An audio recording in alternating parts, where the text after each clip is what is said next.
Hey, good morning. Chris Lieber, Select Development Group here.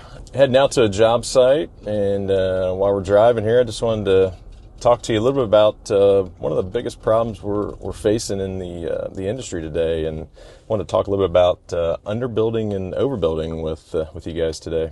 Underbuilding, as a definition, would be not building to the standard of the neighborhood.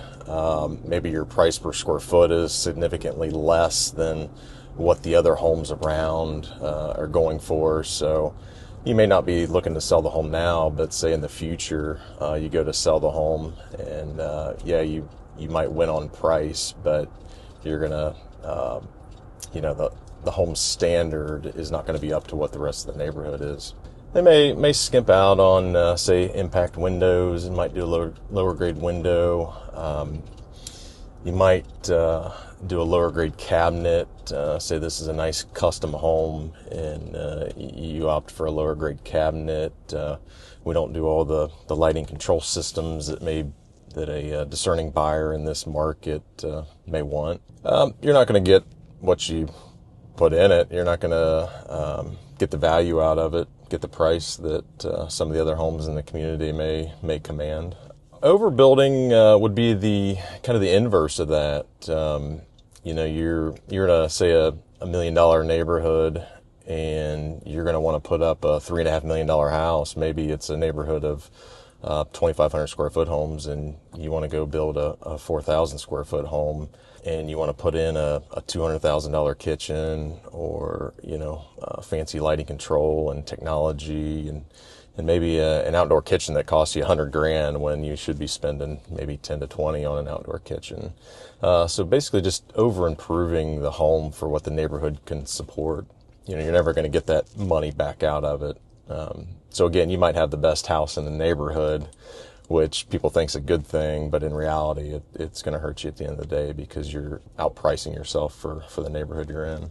Yeah, so we have overbuilding and underbuilding, and the sweet spot is somewhere in the middle.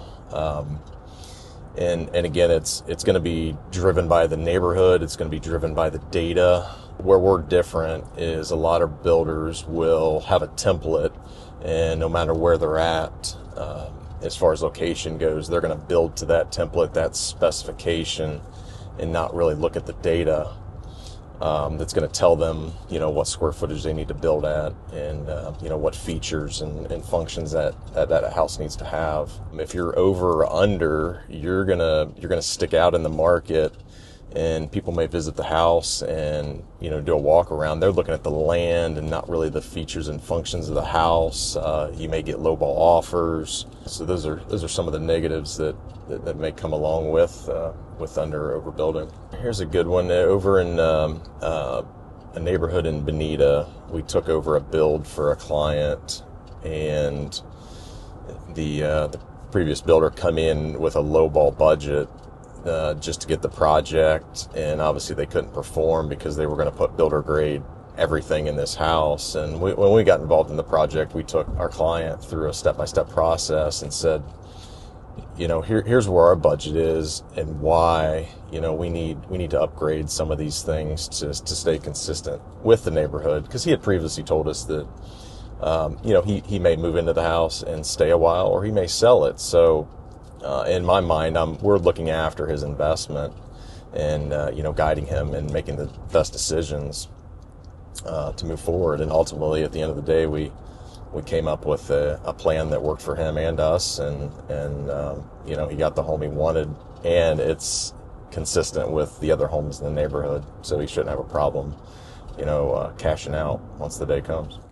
Well, not only are we general contractors, we're real estate agents as well. So we're licensed here in the state of Florida, so we have access to all the data on the MLS. So obviously we're pulling data from these neighborhoods of the location that said client is wanting to build, and we're pulling the comparables, the comps. What have things sold for? What's the level of finish look like? So all this data, along with all of our cost data that we've gathered over the years of projects we've done, we compile all this together, and in that way we're able to give the client or potential client a clear picture of hey, this is where you need to be so that we're not underbuilding or overbuilding for the neighborhood.